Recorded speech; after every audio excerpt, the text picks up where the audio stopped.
પહેલગામના આતંકી હુમલા બાદ દેશભક્તિની અનોખી મિસાલ સામે આવી છે કે જેમાં જામજોધપુરના મુસ્લિમ યુવાન સૈયદ સદામ બાપુ કાદરીએ પોરબંદરથી પહેલગામ સુધીની 2000 કિલોમીટરની પદયાત્રાનો પ્રારંભ કર્યો છે. પદયાત્રા ગાંધીજીના જન્મસ્થળ પોરબંદરના માણેક ચોકથી 30 મે શુક્રવારે બપોરે 4 વાગે શરૂ થઈ. સદામ બાપુ આતંકવાદનો વિરોધ અને દેશમાં શાંતિ, એકતા અને ભાઈચારાનો સંદેશ લઈને નીકળ્યા છે. પહેલગામના આતંકવાદી હુમલા બાદ ભાજપનો વળતો જવાબ. ઓપરેશન સિંદૂર બાદ ભારતીયોમાં દેશપ્રેમ જોવા મળી રહ્યો છે. જામજોધપુરના મુસ્લિમ યુવાઓને પોરબંદરથી પહેલગામ સુધી 2000 કિલોમીટર પદયાત્રાનો 30 મેથી પ્રારંભ કર્યો છે. અહિંસાનો સંદેશ લઈને નીકળનારી આ અહિંસા યાત્રા પોરબંદરથી પહેલગામ સુધી લગભગ 2000 કિલોમીટર લાંબી હશે.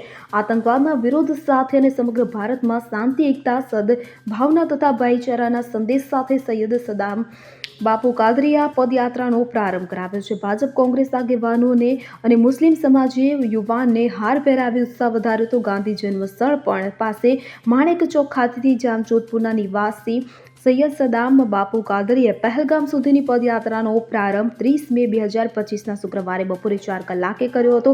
આતંકવાદના વિરોધ સાથે અને સમગ્ર ભારતમાં શાંતિ, એકતા, સદભાવના તથા ભાઈચારાના સંદેશ સાથે સૈયદ સદામ બાપુ કાદરી આ પદયાત્રાનો પ્રારંભ કે જે પોરબંદરથી કર્યો છે. Bureau report CN24 news. હવે જુઓ દેશ દુનિયાની તમામ ખબરો તમારી આંગળીના ટેરવે.